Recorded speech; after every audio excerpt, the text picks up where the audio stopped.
Alright, I got you zoomed in here on this clevis here, or on this push rod that we're going to be installing in the cap. This is flexible braided line from Sullivan. I do not have, this is golden cable, part number 507 from Sullivan. I know Sullivan kind of disappeared for a little while, but it was bought out. It has moved down to Florida, and from what I understand, you can get stuff. So anyways, the biggest thing with soldering is to make sure everything's clean, nice and clean, and we get that with resin. This is how I do it. It doesn't necessarily mean it's the right way.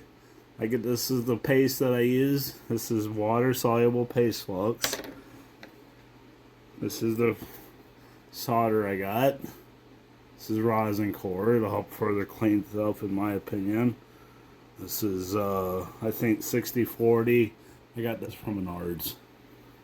So, you need that. You need some sort of soldering iron. I got a Matco one here. It's cordless. Pretty nice. You don't have to spend a lot of money on this stuff. You get a 40-60 watt soldering gun from, again, your hardware store or whatever. So, the first thing I'm going to do is, this is our threaded end. You can see it's threaded on one end. This is 256. It's got a hollow sleeve down there. I want to put some flux down in there. So what I do is I just shove it down in there. And what gets in there, gets in there. Okay. We'll clean the outer spot off, top off. Set this down. And I'm going to put a little bit more on here. It doesn't take much. Nice little coating. Probably can't hardly even see it on there. Okay. Put these two together. It'll stop. Push it in as far as you can. We'll go ahead. This heats up pretty quick since it's battery powered. Got a nice little light on it so you can see what you're doing. It helps in dark spots. Okay.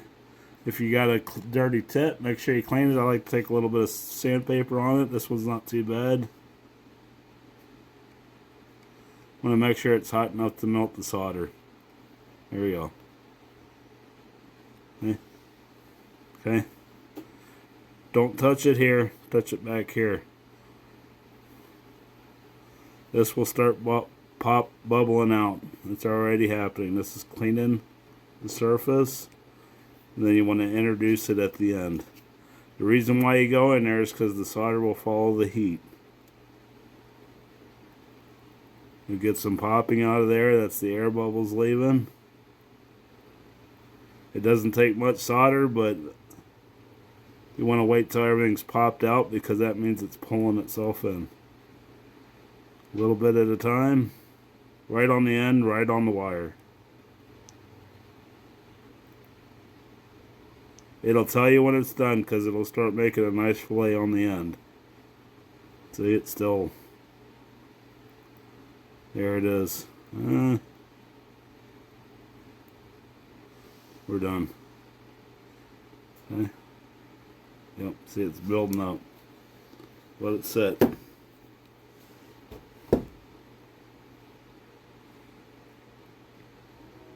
Okay. Doesn't take too long. If you need to cut this, I'm going to do this for demonstration purposes because inside the plane that's where it will land at. Now, there's two ways to connect the other end. I'm going to put the threaded end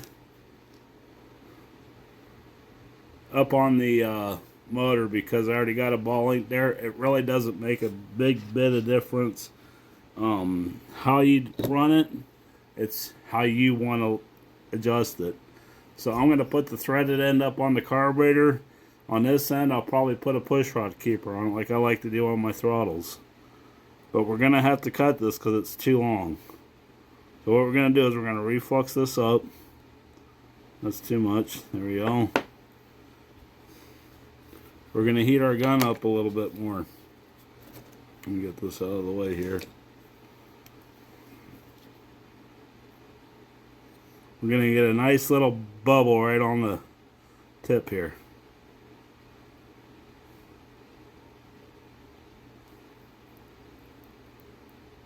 Sometimes on these tipped ones, it's a little harder to get it to stay. I got a flat one in there. We're going to get it hot, and we're going to touch this. This is called tinning the end, or tinning the cable. See how it's bubbling up there? Now it went in. You don't want much here, you just want to tin it. You don't want it all gumped up. Okay. Smooth it out. I know it's kind of hard for you to see what I'm doing here. I'll get you a close up here in a second. Okay. There you go. Let it cool off. Again, I don't know how much of this you're going to see, but I tin that up. You want to tin up on either side of your cut. You want to cut it in the middle. Grab you a pair of cut-offs, and when you do this and you cut it in the middle, it'll cut right through it. And what the solder is doing is it's keeping the end together. See? That way it doesn't go donk like that on the end and unravel on you, and then you can't get it through your push rod keeper. That's how you cut it. Always tin where you're going to cut it. Don't, even if you're using a cutoff wheel, do not. And see, it's nice and smooth.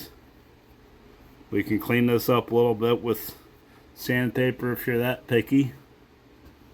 Okay. I think I got a piece over here. No, I don't.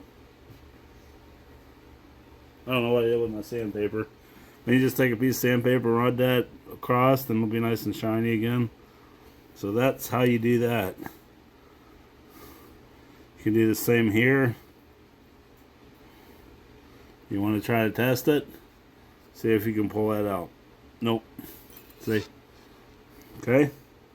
That's how you do the goldenrod. I don't know how. I don't think I've ever shown that before. Like I said, the other thing is this stuff is super flexible. So when you get your routing set, you want 3 to 4 inches.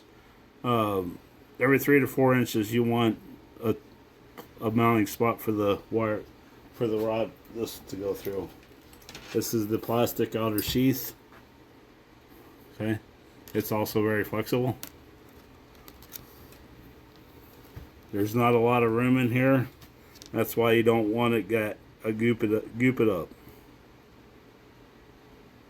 Watch it make a liar out of me. There you go. You want it moving nice and slow in there. Or nice and easy, nice and smooth, slow. It's kind of a pain to get it started because it is small. The other thing that this stuff is good for on your giant, really big giant scale models, pole push rod. Yeah, I've done it.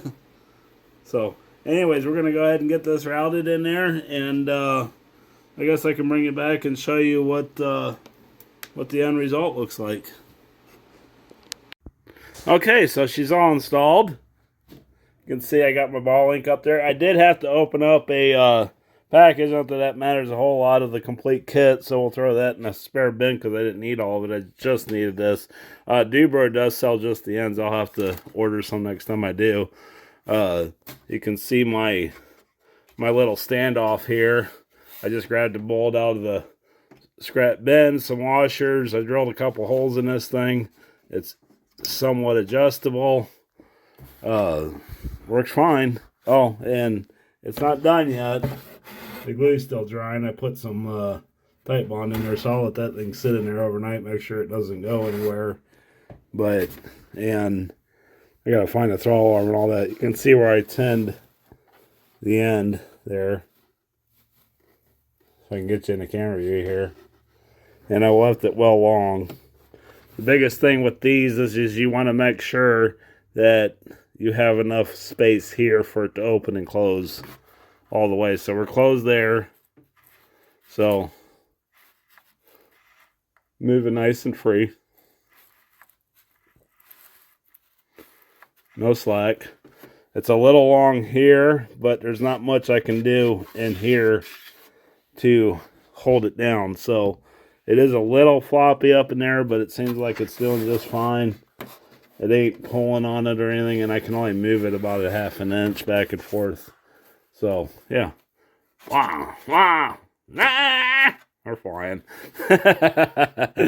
Anyways, we'll get this, this will be part of the video. If you're watching the cat video, I'll put it in there, but I'm also going to edit this into a quick tip.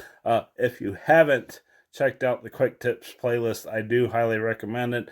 There's a lot of short 5-6 minute videos in there. Some of them are a little longer, like doing the balsa wood heating thing. If you haven't checked that video out, that's on there also. Just did that a couple of days ago. I would like to keep adding to that. I'm positive those things are going to eventually come in handy for some of you guys doing small stuff like this. You know, what they say is, like, you know, the last 10% takes 90% of the time. Well, this is the part of the 10% here. So it's nice to be able to pre-fit all this stuff before covering and all that. All this will come apart. Obviously, I can, if I need to remove the motor for any reason or whatever, I can do that. So anyways, I'm going to cut this one here. If you're watching the cat video, we'll bring you back when I got more to show you.